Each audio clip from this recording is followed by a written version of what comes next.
Om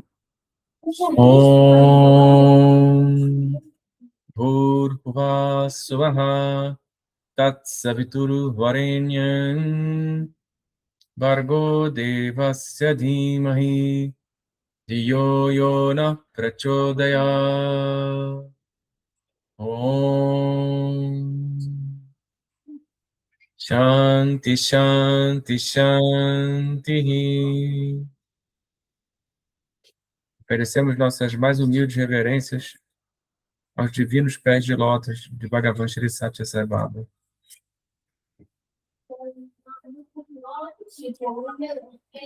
Então vamos continuar de onde a gente parou na semana passada.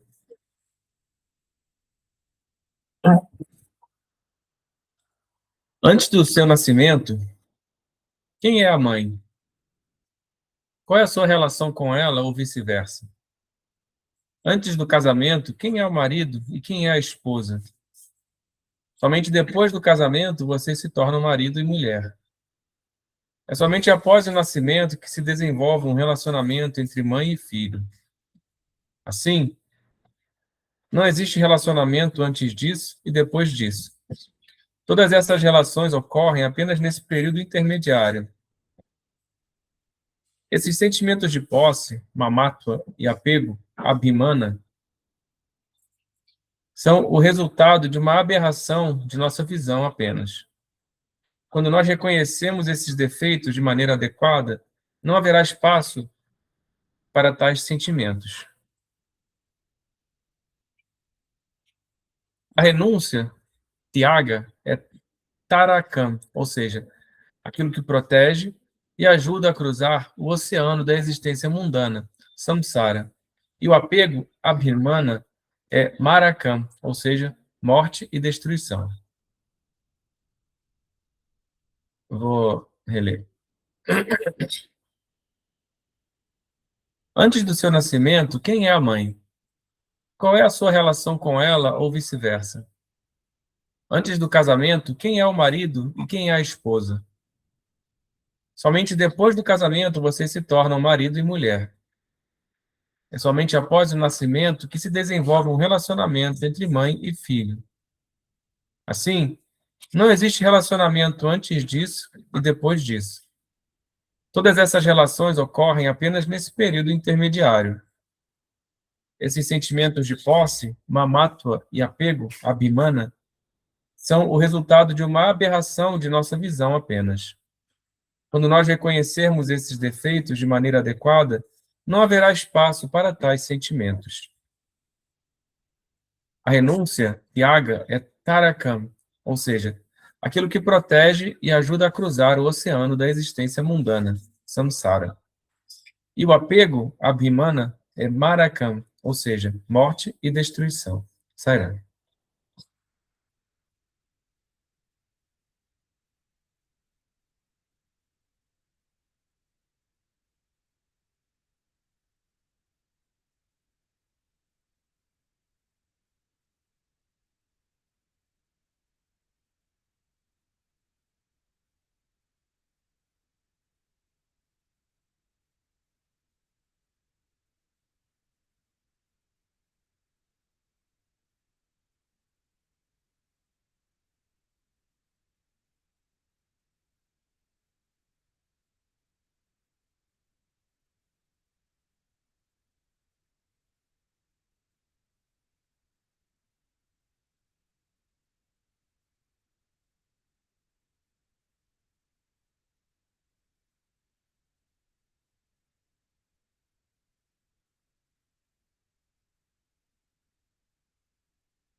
Sério?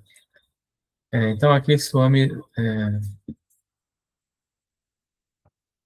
está colocando de uma forma bem clara, né, que a renúncia ela nos ajuda a cruzar o oceano da existência mundana, ou seja, que ela nos ajuda a alcançar a libertação, né? E o apego é que nos mantém presos. E ele dá o exemplo antes dos próprios relacionamentos, né, familiares. E coloca em perspectiva, né? Normalmente a gente só vê esta existência, né? Do nascimento até a morte. Então a gente não lembra, né? A gente das nossas encarnações anteriores, normalmente, né? Então a gente não esqueceu, a gente não sabe que a gente já teve milhões de mães, pais, né? A gente já foi vários animais, vários seres humanos, depois animal de novo, planta, inseto. E, então, sob essa perspectiva, né, mais ampla,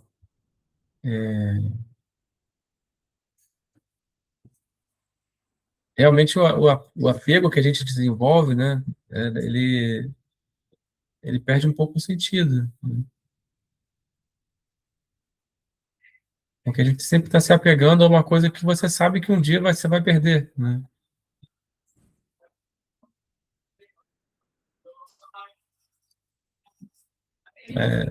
Então é,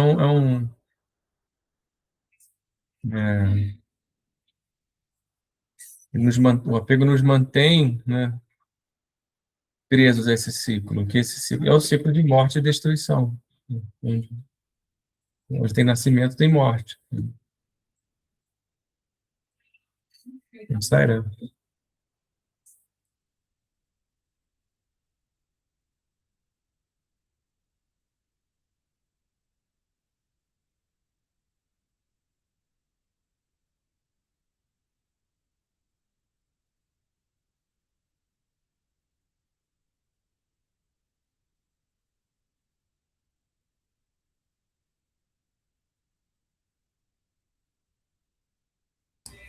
Sério. Vou continuar a leitura, então.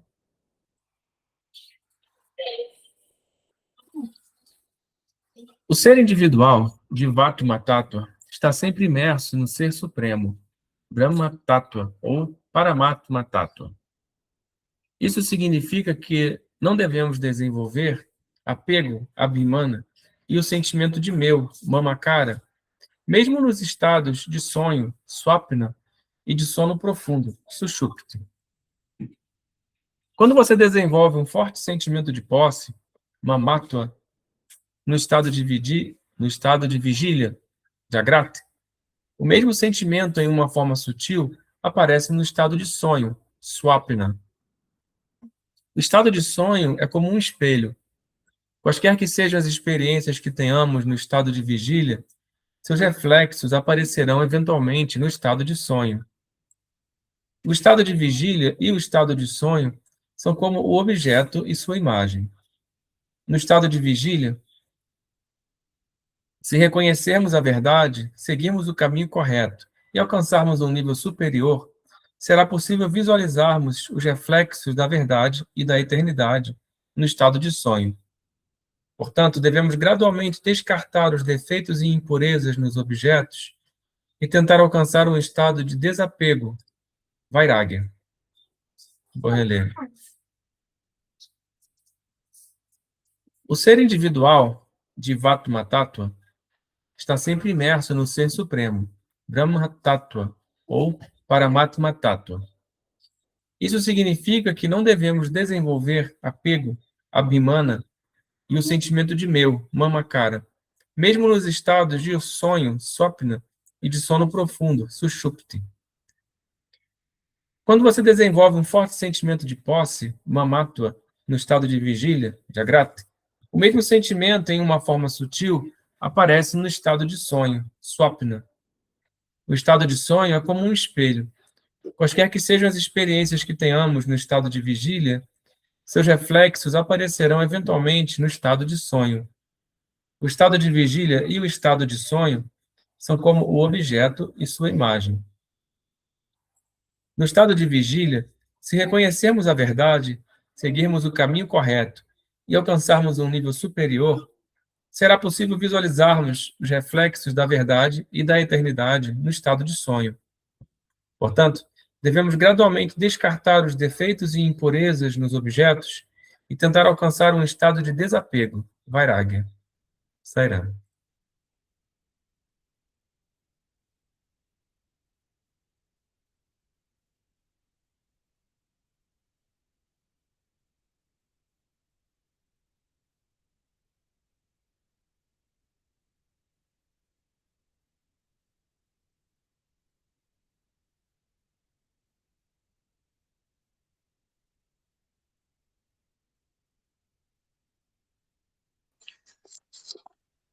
Sairão. Achei bem interessante o Baba colocar essas questões do estado de vigília e do estado de sonho, né, como um reflexo, o sonho como um reflexo do estado de vigília. Nunca tinha ouvido isso. Acho bem interessante, porque eu até percebo isso, porque tudo que eu vivo de dia, eu sonho à noite, algo relacionado.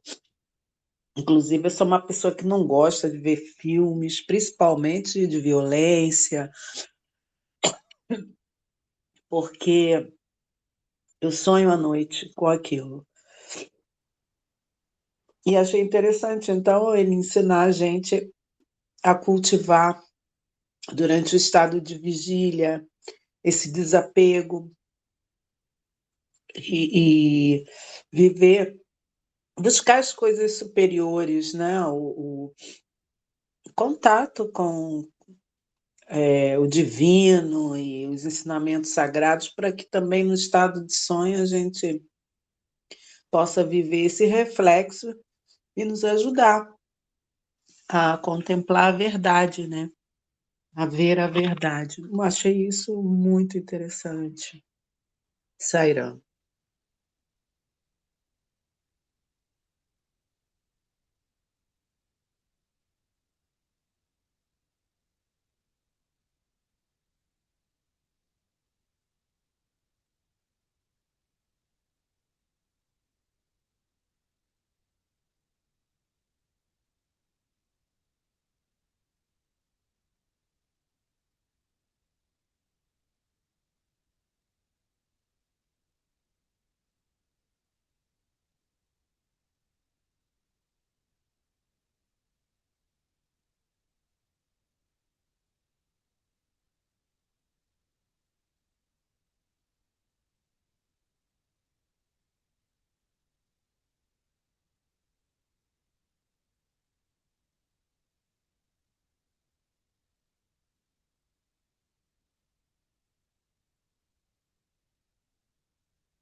Sério, eu vou ler mais um pouco?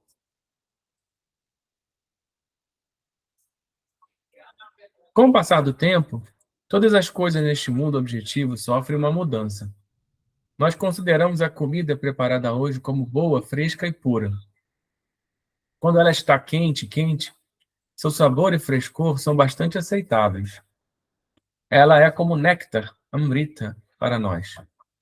Guarde a mesma comida por 2 dias e tente comê-la. Ela se torna veneno. O que se acredita ser bom, o que é desejável, o que é próprio para o nosso consumo, torna-se veneno e impróprio depois de algum tempo. De acordo com esse fenômeno, as diferenças entre os 4 tipos de devotos, ou seja, aqueles que buscam alívio para seu sofrimento, artas, aqueles que buscam poder e riqueza, artartes, aqueles que investigam o conhecimento espiritual, dignaços, e aqueles que alcançaram a realização, gyanis, podem ser consideradas como as mudanças nas fases de um mesmo indivíduo. Com o passar do tempo, os nomes e as formas mudaram.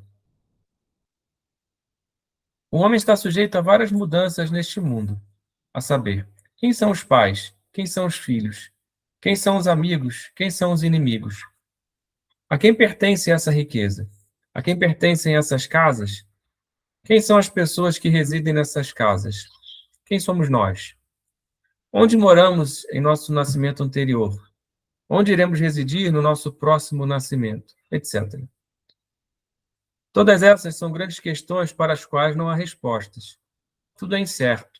No fluxo eterno do tempo, o homem passa por várias dessas mudanças. Colocado em tal situação, é uma grande tolice da parte do homem desenvolver um sentimento de posse, mamato. A Bhagavad Gita nos exortou a reconhecer essa tolice e gradualmente desenvolver desapego, vairagya. Vou reler.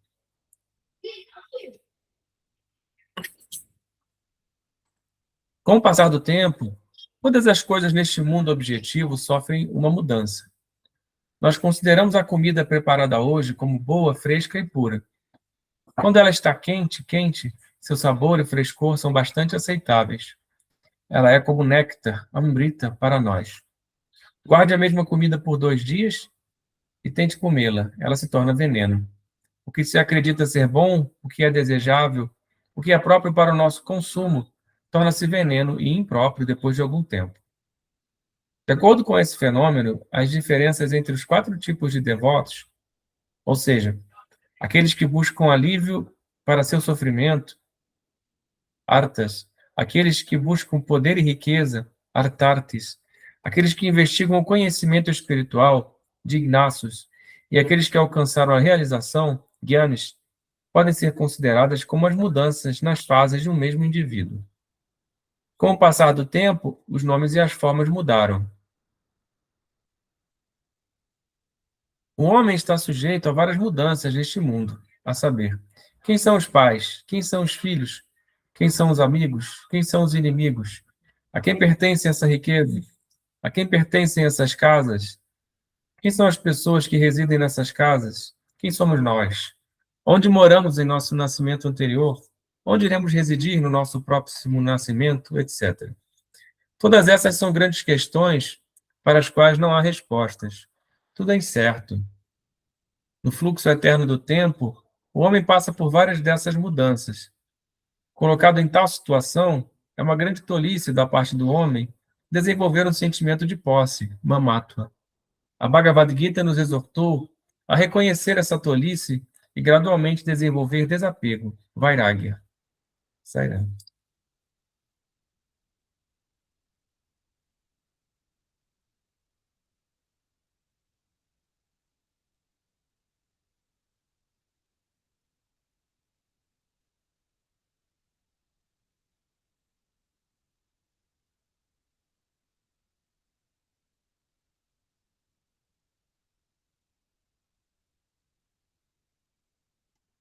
Sairam, o Baba está aqui chamando a nossa atenção para as várias mudanças, né, que a nossa vida tem, né, inclusive considerando as vidas anteriores e as incertezas da próxima vida. Ele considera tudo isso para nos mostrar, né, que é uma tolice, como ele diz, apegar-se a qualquer coisa nesse mundo, né? E, portanto, a gente chega à conclusão que o único apego que a gente deve ter é a Deus, porque no resto tudo é transitório, tudo muda, né? A gente vai mudando também de estágio para estágio, né? A gente é criança, né? Depois é adulto e depois envelhece e, né? Até deixar mesmo o corpo, né? Então, para que se apegar a alguma coisa? A gente tem que ver mesmo o que é de valor, né? O que é eterno e não se iludir mais. O Baba está tentando nos despertar, né? Eu vejo assim, Sairam.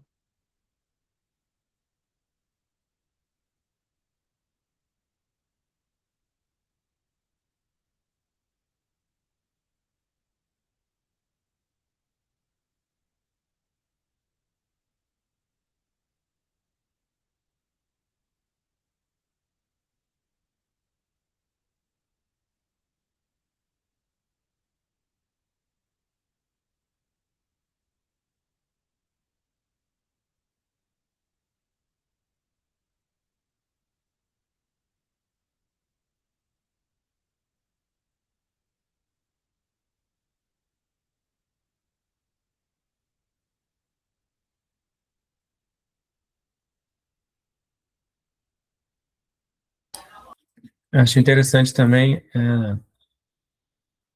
essa jornada que Sai Baba coloca, né, do devoto. Primeiro ele busca a Deus em busca do alívio do seu sofrimento e em busca de sucesso material, riqueza, né? Com o tempo ele desenvolve o gosto pela busca pelo conhecimento espiritual, né? E até que ele alcança a realização espiritual. Então, são fases da vida da mesma pessoa. Eu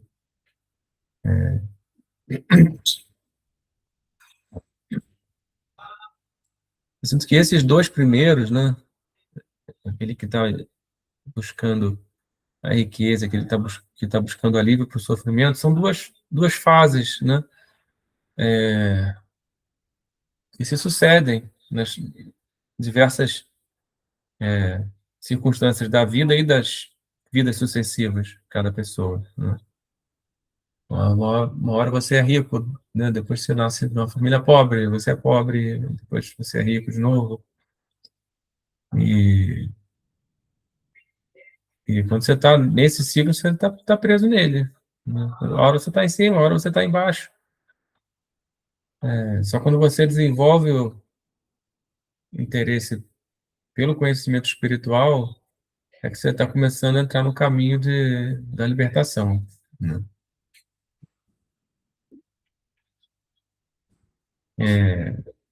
E o que ele está realmente chamando a atenção aqui para o fato de que as coisas estão sempre mudando, né? A comida hoje, né, que está fresca, amanhã já está podre.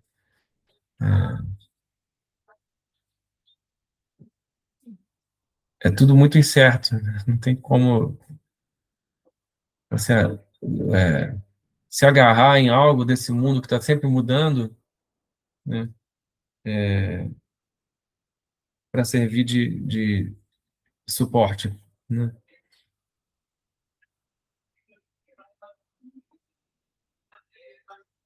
E o objetivo dele aqui, ao falar essas coisas, é que a gente desenvolva o desapego, né? Que é um passo importante, né? Na, na nossa jornada para a libertação. Saira,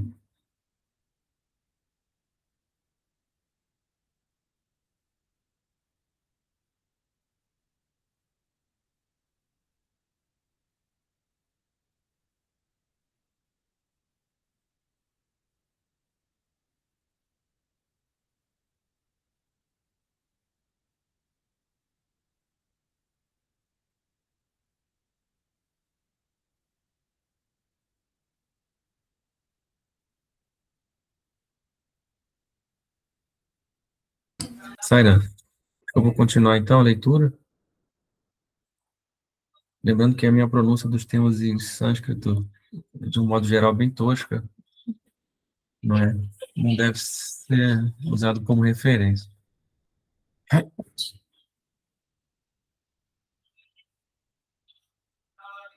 O segundo requisito é a prática, abhyasa. Que tipo de prática? Outro nome dado a isso é penitência, tapas. Todos têm medo dessa palavra, penitência, tapas. A mera menção dessa palavra causa tremores nas pessoas.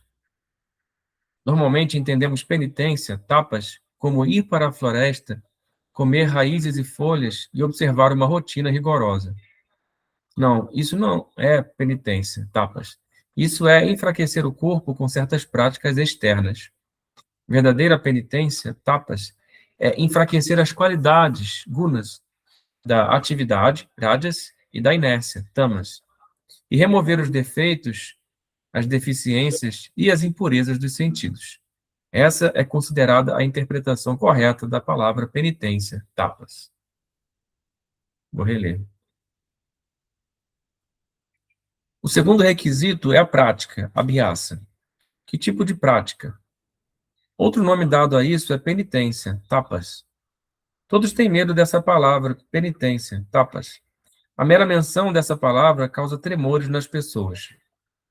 Normalmente entendemos penitência, tapas, como ir para a floresta, comer raízes e folhas e observar uma rotina rigorosa. Não, isso não é penitência, tapas. Isso é enfraquecer o corpo com certas práticas externas. Verdadeira penitência, tapas, é enfraquecer as qualidades, gunas, da atividade, rajas, e da inércia, tamas, e remover os defeitos, as deficiências e as impurezas dos sentidos. Essa é considerada a interpretação correta da palavra penitência, tapas. Sairá.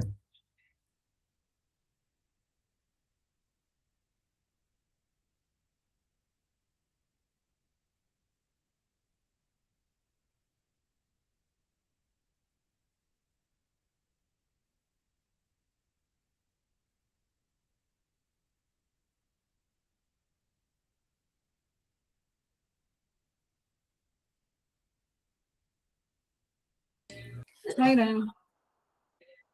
Eu entendo aqui que Sai Baba está enfatizando que a ação não vem de fora. Aquilo que nos modifica, ele não vai vir de fora.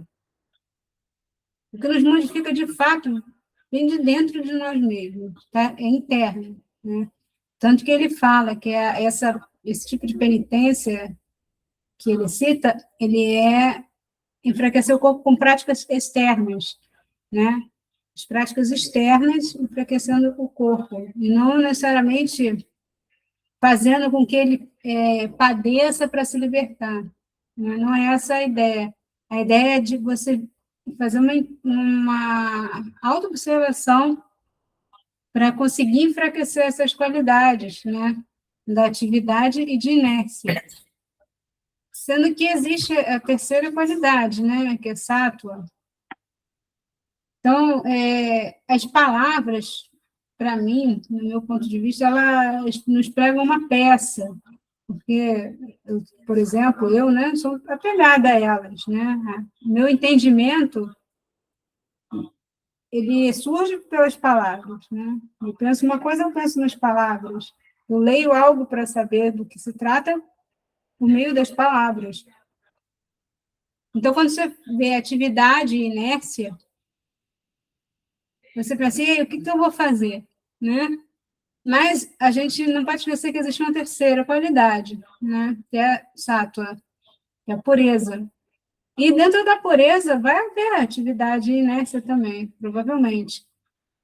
Até porque, a gente pensando novamente, né, no Janaka, ele estava em atividade, ele era um rei, né? E certamente que ele enfraqueceu essas qualidades de rádias e tamas. Então, a maneira como a gente entende tem que ser além das palavras. Não fixar a nossa compreensão nas palavras, porque elas são aquilo que dá para ser. Elas não falam o que realmente é. Então, a gente tem que ir além delas. Elas só dão assim, um toquezinho assim, para você meio que entender. Mas elas não dão conta do conhecimento, né? Principalmente do conhecimento espiritual. Então, a gente pensar nisso, né? A verdadeira penitência que ele está falando, né? Que é essa prática que deve ser feita, é enfraquecer a qualidade da atividade e da inércia, mas sem deixar de ser ativo, sem deixar de precisar repousar, repousa, né? Tem até um pedaço algum trecho que o Sai Baba falou, que foi colocado naquele livro Sada, né, que o professor Hermógenes fez a coletânea, né, que ele fala, comparando o carro, né, falando que a gente dá muita atenção ao carro, mas não dá atenção ao corpo. Então, se eu levar essa inércia ao pé da letra, eu vou achar que eu não posso parar meu corpo, né? Então, se eu levar essa atividade ao pé da letra, eu vou achar que eu não posso me envolver em atividades. Mas não é isso que ele quer dizer, prof, né? Sagaba, ele está usando aquilo, o recurso que a gente pode entender, que são as palavras, mas para alguma coisa que vai muito além delas. Eu acho que é interessante para refletir, né? Como agir e como estar em inércia, né? Em repouso, mas exato, né? Fazer as pazes com as coisas, né? Não ficar lutando contra elas, mas harmonizá-las. Não sairá.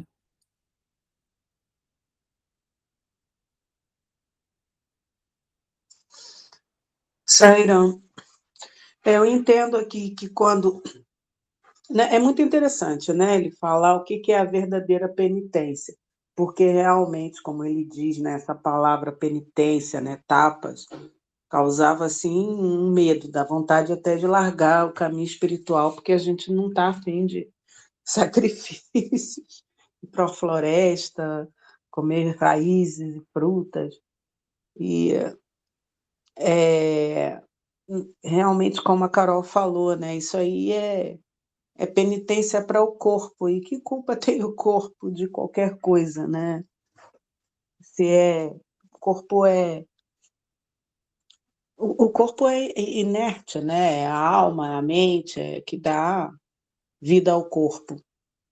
É uma tolice a gente querer chegar a algum lugar com sacrifícios ao corpo.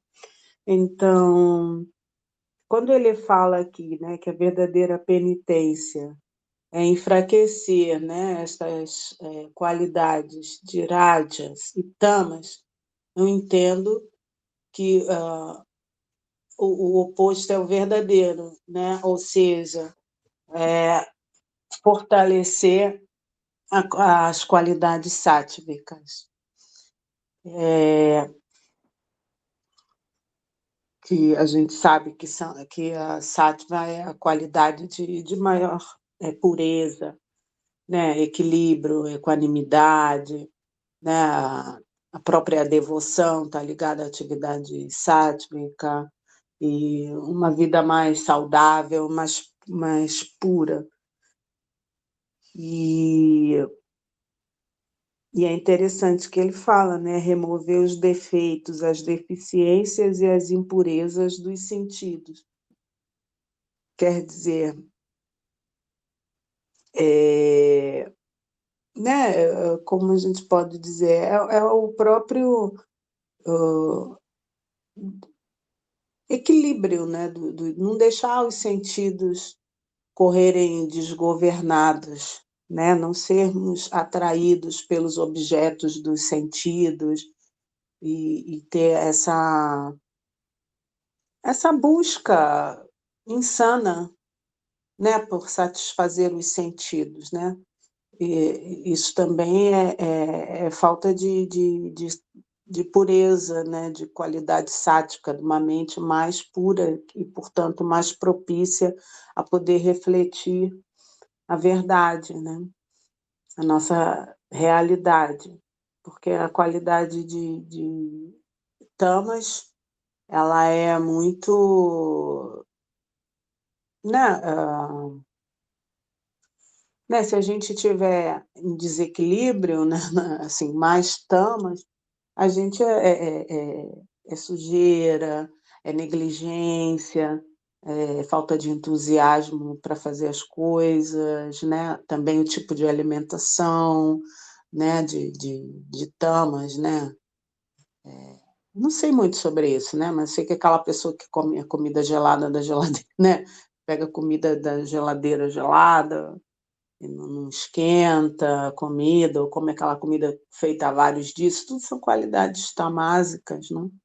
E as rajásicas são excitantes, né? Então, é um convite a viver essas qualidades mais sagradas, né? Mais próximas, né? Da nossa realidade átmica, divina. Sairão.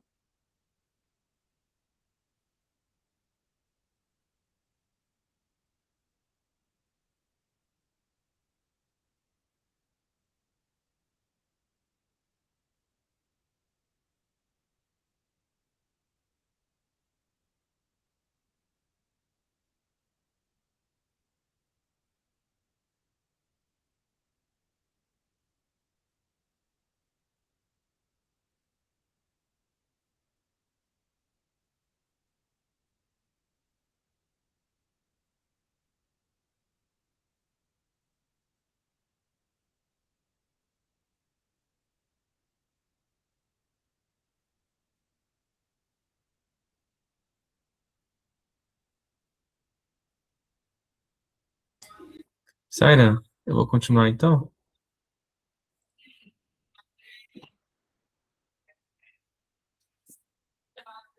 Penitência, tapas, é de 3 tipos, a saber, penitência relacionada ao corpo, saririka tapas, penitência relacionada à fala, vatika tapas, e penitência relacionada à mente, manasika tapas. Penitência relacionada ao corpo, saririka tapas, significa engajar o corpo em atividades boas e sagradas e oferecer reverências e adoração às grandes almas, aos sábios e às várias deidades, e permanecer grato a eles. Quando obtemos sua graça por meio desses atos, os sentimentos de eu e meu, ahamkara e mamakara, são removidos. Quando esses sentimentos são removidos, a humildade e a obediência se desenvolvem. O homem segue uma conduta correta, se dedica a boas atividades e se une à companhia de pessoas boas. Ele lê escrituras sagradas e grandes épicos como a Bhagavad Gita, o Ramayana, o Mahabharata e o Bhagavata Purana. Ele executa várias atividades de caridade como educação gratuita, Vidyadana, atendimento médico gratuito, Vaidyadana, trabalho gratuito, Sramadana, comida gratuita, Annadana, doação de terras, Bhudana, doação de vacas, Godana, doação de ouro, Suvarnadana, etc. Assim ele santifica seu corpo. Isso significa que, por engajar o seu corpo em atividades boas e sagradas, protegendo-se de quaisquer impurezas físicas e mentais, e por desistir de executar quaisquer mais ações, ele se mantém longe das influências das qualidades, gunas, da atividade, rajas, e da inércia, tamas. Todas essas atividades se referem à penitência relacionada ao corpo, sharirika tapas. Vou reler. Penitência, tapas, é de 3 tipos, a saber, penitência relacionada ao corpo, sharirika tapas, penitência relacionada à fala, vatika tapas, e penitência relacionada à mente, manasika tapas. Penitência relacionada ao corpo, sharirika tapas, significa engajar o corpo em atividades boas e sagradas, e oferecer reverências e adoração às grandes almas, aos sábios e às várias deidades, e permanecer grato a eles. Quando obtemos sua graça por meio desses atos, os sentimentos de eu e meu, ahamkara e mamakara, são removidos. Quando esses sentimentos são removidos, a humildade e a obediência se desenvolvem. O homem segue uma conduta correta, se dedica às boas atividades e se une à companhia de pessoas boas. Ele lê escrituras sagradas e grandes épicos como a Bhagavad Gita, o Ramayana, o Mahabharata e o Bhagavata Purana. Ele executa várias atividades de caridade, como educação gratuita, Vidyadana, atendimento médico gratuito, Vaidyadana, trabalho gratuito, Shramadana, comida gratuita, Annadana, doação de terras, Bhudana, doação de vacas, Godana, doação de ouro, Suvarnadana, etc. Assim, ele santifica seu corpo. Isso significa que, por engajar o seu corpo em atividades boas e sagradas, protegendo-se de quaisquer impurezas físicas e mentais, e por desistir de executar quaisquer mais ações, ele se mantém longe das influências das qualidades gunas, da atividade, rajas, e da inércia, tamas. Todas essas atividades se referem à penitência relacionada ao corpo, sharirika tapas. Sairá.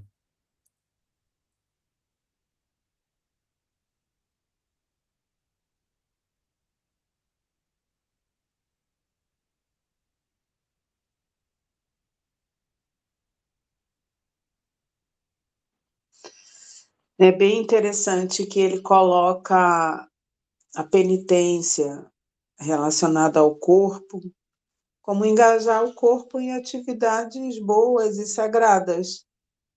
E né, prestar reverência aos sábios, não, às divindades, quer dizer, engajar o corpo em atividades sagradas, não tem nada a ver com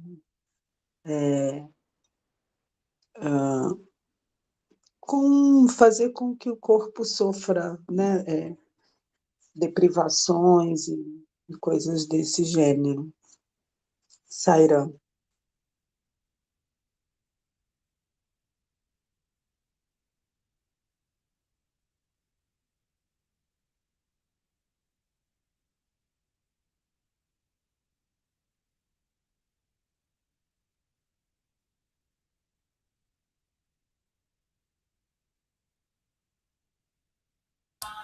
Saira, essa baba está entrando aqui numa parte bem prática, né? Como fazer isso? Né?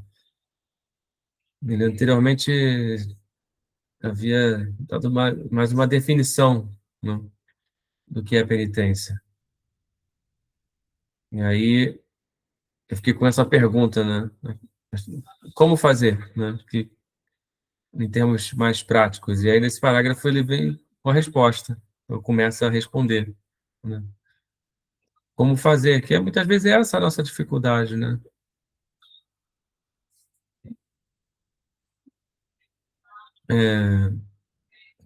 Isso é muito comum, né? Em qualquer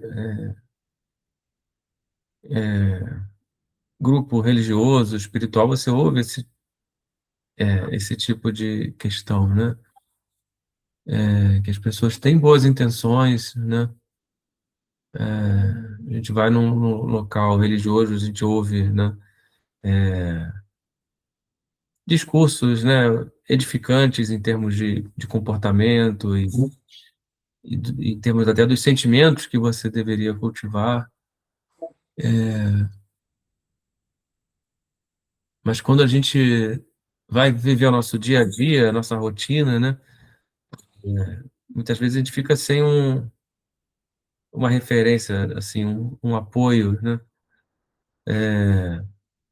para que a gente realmente coloque aquilo em prática, não fica uma coisa só de, de, de discurso e uma boa intenção momentânea ali que depois você esquece, né? Então, Saibaba está descrevendo aqui, sim, em termos bem práticos, né? Assim, para a gente não ficar só no abstrato, né? Assim, como a gente vai conduzir a nossa vida. Saira.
Saira, vou continuar, então?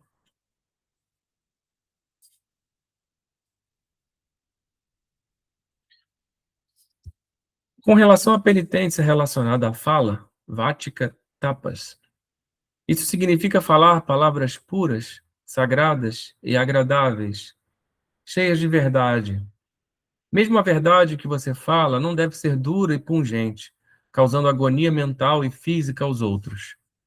Porque você queira falar somente a verdade e nada mais que a verdade, isso não deve causar desagrado aos outros. Baseando-se nesse princípio, a Bhagavad Gita declarou assim: uma fala que não causa excitação e que é verdadeira, agradável e benéfica, e a prática do estudo dos Vedas são chamadas de penitência da fala. Anudvegakaram vakyam satyam priyahitam cha yat swadhyaya abhyasanam chaiva vanmayam tapa uchyate. Nossa língua sagrada deve ser utilizada para ajudar e dar felicidade e alegria aos outros. Ela nunca deve ferir os sentimentos dos outros. Nossa língua deve estar constantemente empenhada em cantar a glória de Deus. Ela deve ensinar aos outros o caminho certo a ser trilhado. Quando outros estão trilhando o caminho errado, você deve ser capaz de trazê-los de volta ao caminho certo, explicando-os e convencendo-os com suas palavras doces e agradáveis, cheias de verdade. Você deve sempre falar a verdade. A verdade, satya, e a não violência, ahimsa, devem se tornar parte de sua natureza.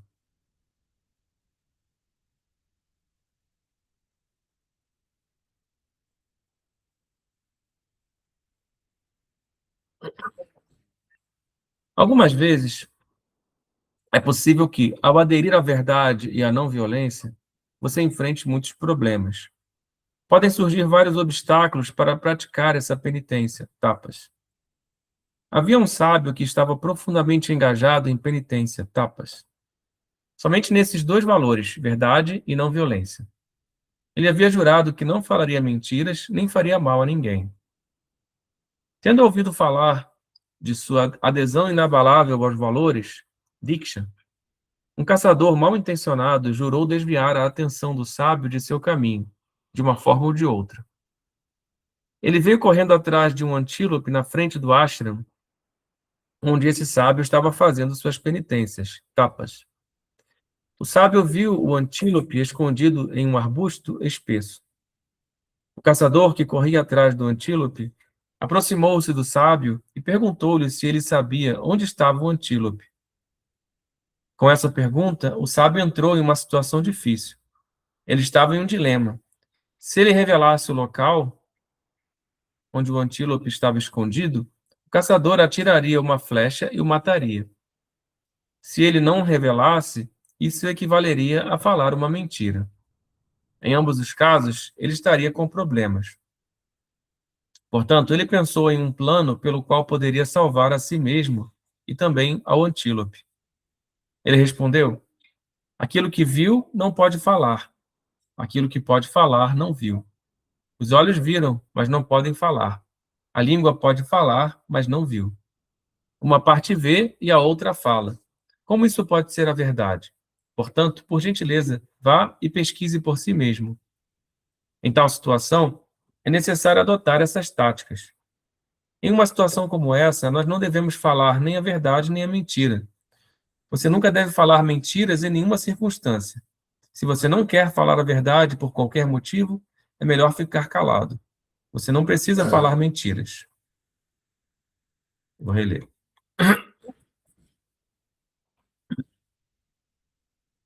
Com relação à penitência relacionada à fala, Vatika Tapas, isso significa falar palavras puras, sagradas e agradáveis, cheias de verdade.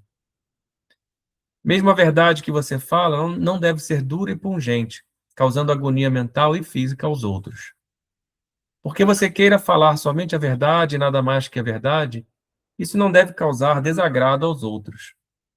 Baseando-se nesse princípio, a Bhagavad Gita declarou assim: uma fala que não causa excitação e que é verdadeira, agradável e benéfica, e a prática do estudo dos Vedas são chamados de penitências da fala. Anudvegakaram vakyam satyam priyahitam chayat swadhyaya abhyasanam chaiva vanmayam tapa uchyate. Nossa língua sagrada deve ser utilizada para ajudar e dar felicidade e alegria aos outros. Ela nunca deve ferir os sentimentos dos outros. Nossa língua deve estar constantemente empenhada em cantar a glória de Deus. Ela deve ensinar aos outros o caminho certo a ser trilhado. Quando outros estão trilhando o caminho errado, você deve ser capaz de trazê-los de volta ao caminho certo, explicando-os e convencendo-os com suas palavras doces e agradáveis, cheias de verdade. Você deve sempre falar a verdade. A verdade, satya, e a não violência, ahimsa, devem se tornar parte de sua natureza. Algumas vezes, é possível que, ao aderir à verdade e à não violência, você enfrente muitos problemas. Podem surgir vários obstáculos para praticar essa penitência, tapas. Havia um sábio que estava profundamente engajado em penitência, tapas, somente nesses dois valores, verdade e não violência. Ele havia jurado que não falaria mentiras nem faria mal a ninguém. Tendo ouvido falar de sua adesão inabalável aos valores, Diksha, um caçador mal intencionado jurou desviar a atenção do sábio de seu caminho, de uma forma ou de outra. Ele veio correndo atrás de um antílope na frente do ashram, onde esse sábio estava fazendo suas penitências, tapas. O sábio viu o antílope escondido em um arbusto espesso. O caçador que corria atrás do antílope aproximou-se do sábio e perguntou-lhe se ele sabia onde estava o antílope. Com essa pergunta, o sábio entrou em uma situação difícil.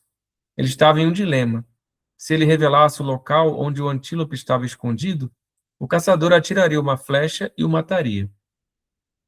Se ele não revelasse, isso equivaleria a falar uma mentira. Em ambos os casos, ele estaria com problemas. Portanto, ele pensou em um plano pelo qual poderia salvar a si mesmo e também ao antílope. Ele respondeu: aquilo que viu não pode falar. Aquilo que pode falar não viu. Os olhos viram, mas não podem falar. A língua pode falar, mas não viu. Uma parte vê e a outra fala. Como isso pode ser a verdade? Portanto, por gentileza, vá e pesquise por si mesmo. Em tal situação, é necessário adotar essas táticas. Em uma situação como essa, nós não devemos falar nem a verdade nem a mentira. Você nunca deve falar mentiras em nenhuma circunstância. Se você não quer falar a verdade por qualquer motivo, é melhor ficar calado. Você não precisa falar mentiras. Sairá.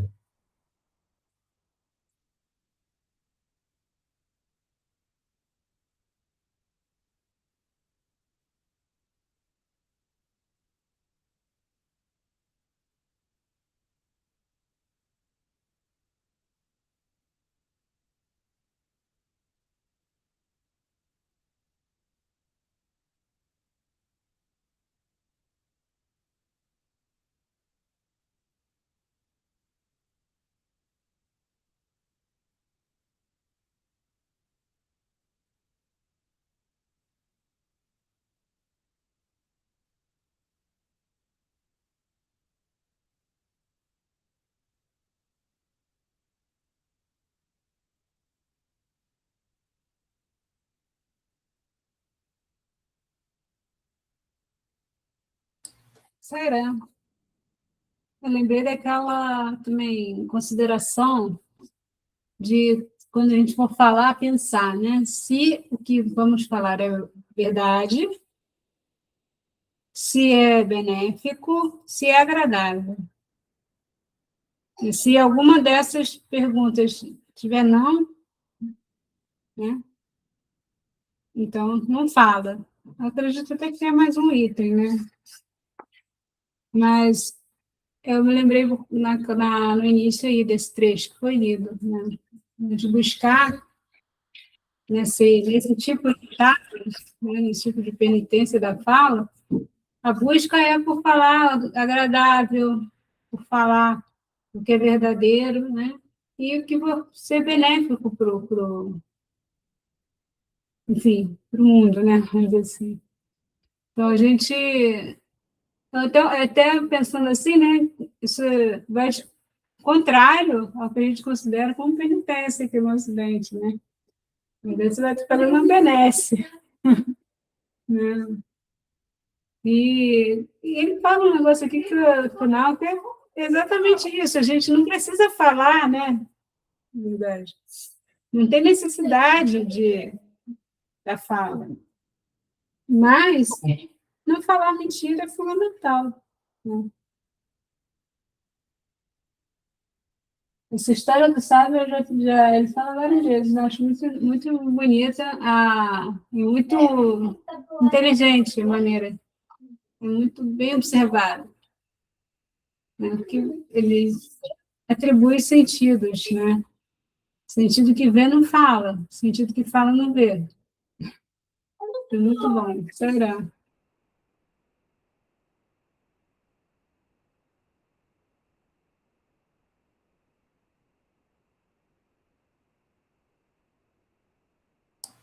Sério, né? É isso que o Sababa está falando, não é apenas a penitência da fala, mas também o Dharma da fala. Esse, como falar? A gente tem que falar sempre a verdade, né? Aquilo que é verdadeiro, agradável, bom, benéfico. Se eu não me engano, isso está nos Upanishads também, é uma coisa que Sababa sempre citava, esse verso, né? Aqui ele citou como estando na Bhagavad Gita. Isso que é o Dharma da fala, né? Assim, quando você, quando você fala, né? Você está criando uma narrativa. Você está projetando uma narrativa sobre a verdade. Por isso que a verdade está sempre além, né? De qualquer narrativa. Mas existe uma narrativa que é dhármica, né? As narrativas que as pessoas criam, elas não têm todas o mesmo valor, né? Quando a gente diz que a verdade está além de todas elas, não significa que todas elas estão têm o mesmo valor, né? Existe uma narrativa que é dhármica, que é essa que o Sai Baba ensina, né? Qual a narrativa que a gente deve utilizar para dar sentido às coisas e se comunicar com as pessoas. É essa. Tem que não mentir, né? Não falar, não usar a palavra para ferir, nem para prejudicar ninguém, né? Sempre para promover o, o, o bem, né?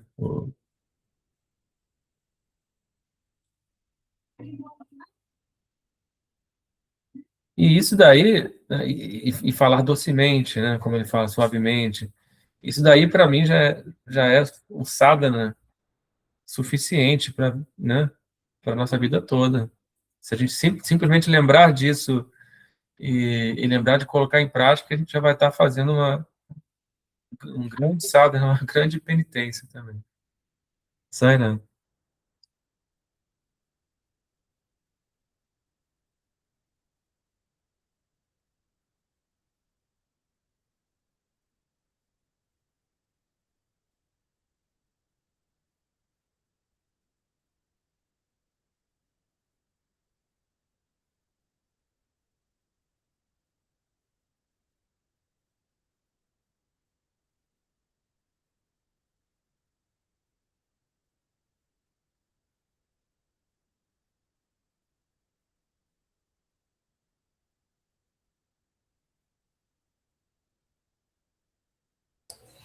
Sai, né? Vou continuar então.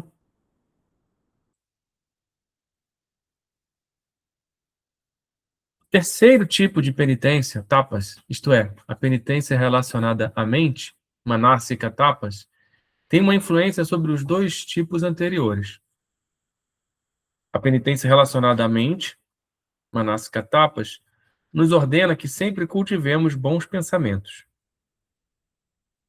Sejam quais forem os pensamentos que tenhamos em nossa mente, seu reflexo será visível em nossa face. É por isso que se diz: a face é o índice da mente. Se estivermos tristes em nossa mente, nossa face também parecerá triste. Se pensamentos puros e sagrados forem mantidos em nossa mente, nossa face estará radiante de felicidade e sorrisos. A influência da mente se reflete na face. Quando há bons sentimentos e bons pensamentos na mente, o homem também sente felicidade externamente. Enquanto o homem está sofrendo uma grande agonia mental dentro de si mesmo, se ele exibe um rosto sorridente, isso parece artificial. Nós podemos identificar facilmente o estado mental de um tal homem. Nós não devemos ser assim. Nós devemos alcançar um estágio em que estejamos sempre felizes, tanto interna quanto externamente. Quando é que nós alcançamos esse estágio? somente quando nós cultivamos bons pensamentos constantemente. Para esse propósito, é necessário controlar a nossa língua, vak, tanto quanto possível.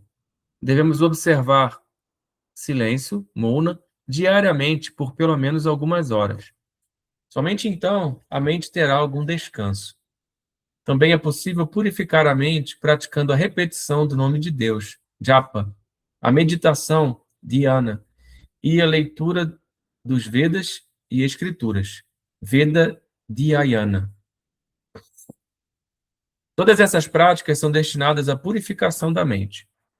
É dito que devemos manter a pureza tanto interna quanto externamente. Assim como tomamos banho todos os dias para manter o corpo limpo, da mesma forma devemos contemplar constantemente a divindade para remover os maus pensamentos da mente. Hoje em dia, estamos nos esforçando para manter o nosso corpo limpo, Sharirika Suddhi, mas não estamos nos esforçando para manter a nossa mente limpa e pura, Manasika Suddhi.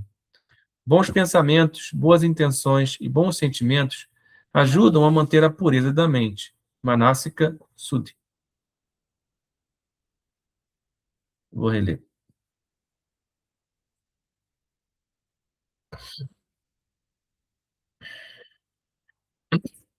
O terceiro tipo de penitência, tapas, isto é, a penitência relacionada à mente, manasika tapas, tem uma influência sobre os dois tipos anteriores. A penitência relacionada à mente, manasika tapas, nos ordena que sempre cultivemos bons pensamentos. Sejam quais forem os pensamentos que tenhamos em nossa mente, seu reflexo será visível em nossa face. É por isso que se diz: a face é o índice da mente. Se estivermos tristes em nossa mente, nossa face também parecerá triste. Se pensamentos puros e sagrados forem mantidos em nossa mente, nossa face estará radiante de felicidade e sorrisos. A influência da mente se reflete na face. Quando há bons sentimentos e bons pensamentos na mente, o homem também sente felicidade externamente. Enquanto o homem está sofrendo uma grande agonia mental dentro de si mesmo, se ele exibe um sorriso, se ele exibe um rosto sorridente, isso parece artificial. Nós podemos identificar facilmente o estado mental de um tal homem. Nós não devemos ser assim. Nós devemos alcançar um estágio em que estejamos sempre felizes, tanto interna quanto externamente. Quando é que nós alcançamos esse estágio? Somente quando nós cultivamos bons pensamentos constantemente. Para esse propósito, é necessário controlar a nossa língua, vak, tanto quanto possível. Devemos observar silêncio, mouna, diariamente, por pelo menos algumas horas. Somente então, a mente terá algum descanso. Também é possível purificar a mente praticando a repetição do nome de Deus, japa, a meditação, dhyana, e a leitura dos Vedas e Escrituras, Veda Dhyayana. Todas essas práticas são destinadas à purificação da mente. É dito que devemos manter a pureza tanto interna quanto externamente. Assim como tomamos banho todos os dias para manter o corpo limpo, da mesma forma devemos contemplar constantemente a divindade para remover os maus pensamentos da mente.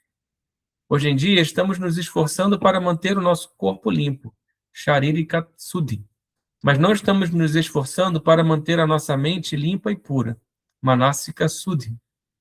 Bons pensamentos, boas intenções e bons sentimentos ajudam a manter a pureza da mente, Manasika Suddhi. Sairam.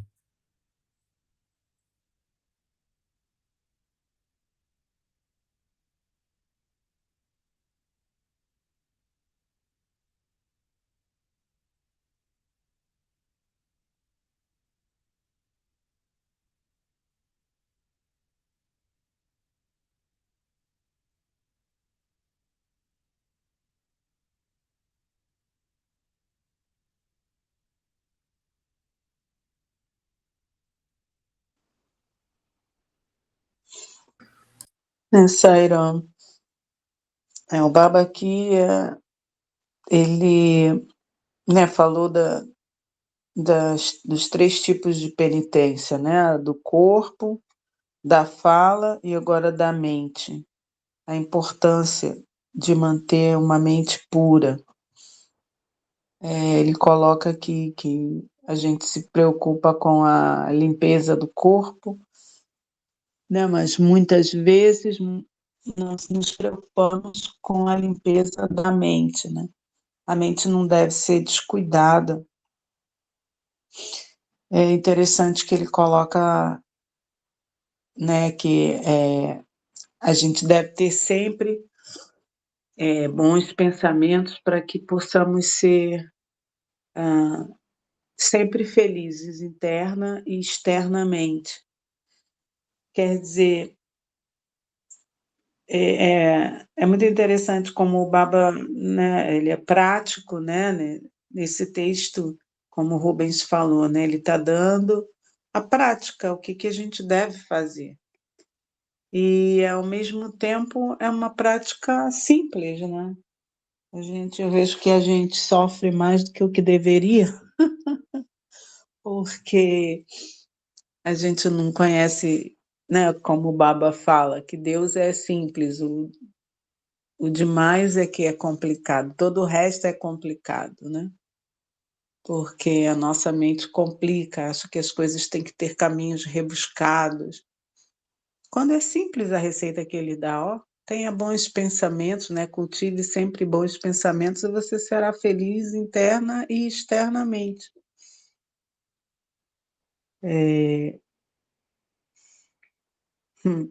Mais simples que isso, impossível. Sairam.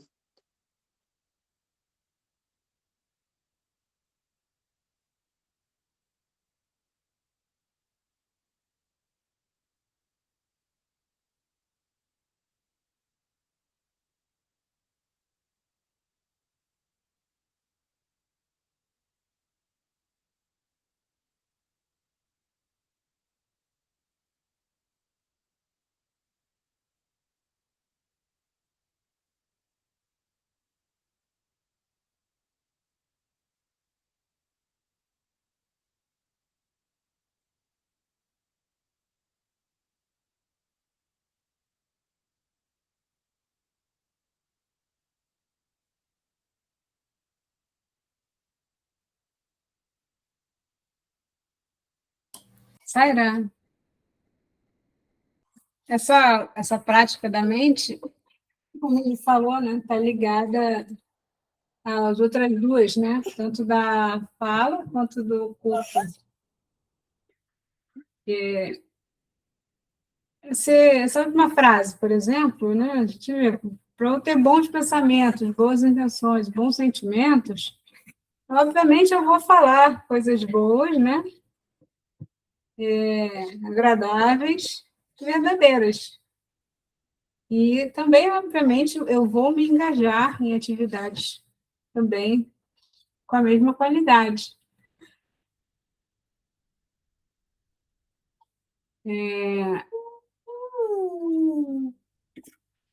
A gente tem essa questão muito, realmente, ainda muito voltada nos sentidos, né, de ver para fora. Eu acredito que seja por conta dos nossos sentidos estarem sempre olhando aquilo que está para fora. E nós somos muito ligados a eles. Então, é importante fazer esse desapego, né, dos sentidos para poder fazer esse caminho interno de uma maneira mais consistente. Você vê, os olhos olham o que está fora, né? O nariz sente o cheiro do que está fora. Eu ouço, né, o que vem de fora com meus ouvidos. Mas o meu ouvido que ouve o que está interno não é esse mesmo, né? Ele não funciona da mesma maneira, vamos dizer assim. Enfim. Essa voz interna, eu não preciso que tenha uma vibração para vibrar no meu tímpano para eu conseguir ouvir. Eu preciso de silêncio, ele fala, né? O silêncio é muito importante. E a gente pensar em todas as outras coisas, né? Eu não preciso tocar internamente, né, o meu corpo para sentir, eu preciso ficar em repouso e sentir, né? Então, como é importante esse momento dessa pausa, E está mostrando aquilo que eu até comentei no início, né? De como as palavras podem nos entregar uma peça, porque ele fala antes de combater as qualidades da atividade e da inércia. A qualidade, atividades, né? As boas atividades, ela está falando para fazer boas atividades. E também está falando para ficar em silêncio. Também está falando para se recolher, né? Mas como ficar em silêncio? Como se recolher? Como entrar em atividade? Com as qualidades boas, né? Com boas qualidades, buscando justamente os bons pensamentos, né? Ter intenções positivas, verdadeiras. Você quer ser verdadeiro, né? Ter bom sentimento envolvido, né? Porque não é o sentimento seu, é o sentimento pelo outro, é o sentimento por tudo, né? Entendo assim. Você ele está querendo que a gente olhe uma outra perspectiva, saia dessa perspectiva de olhar para fora, aborde, tente entender por meio das palavras que ele usa, que como a gente vai fazer para fazer essa... Como a gente vai fazer para fazer fluir? Quais as atitudes, né, quais as práticas, né, são necessárias para a gente ter um olhar diferente para a vida, né, para tudo. O pessimismo, por exemplo, aqui não cabe, né? A gente tem que buscar os pensamentos positivos, porque existem pensamentos, as coisas positivas, né? Você tem como atingir isso, como também você tem como ficar só no negativo. Então, ele sempre fala, né? Tu precisa de um espinho para tirar o outro espinho. Tirar, talvez, o espinho positivo para tirar o negativo, né? Sem ficar, sem entrar na ingenuidade também, né? A gente tem que ter consciência, uma consciência maior, né, das coisas. Então, saber que essa parte do negativo, né, na negatividade, causa muito mal para nós mesmos, não vai nos levar à libertação, né? A gente precisa buscar algo diferente, porque esse modo que a gente vive não está ajudando. Então, a gente precisa fazer algo diferente. Precisa mudar nosso ponto de vista, mudar nossas práticas em relação à fala, né? Em relação aos pensamentos, às atividades que a gente se envolve, né? Para que elas não sejam, mais uma vez, egoístas, mais uma vez, tendenciosas, né? A gente precisa quebrar esse paradigma para conseguir entrar em outro patamar, né? Em Sairão.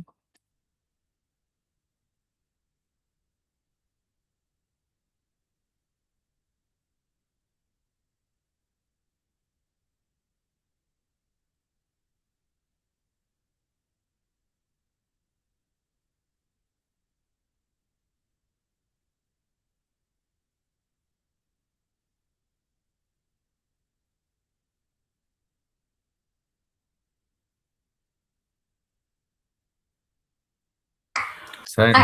A gente pode, então, terminar, né? Tem pra cá. Om Triambakaya Jamahe Sugandhim Pushtivardhanam Urvarukamiva Bandhanam Mrityur Mukshiyamamritate Om Shanti Shanti Shanti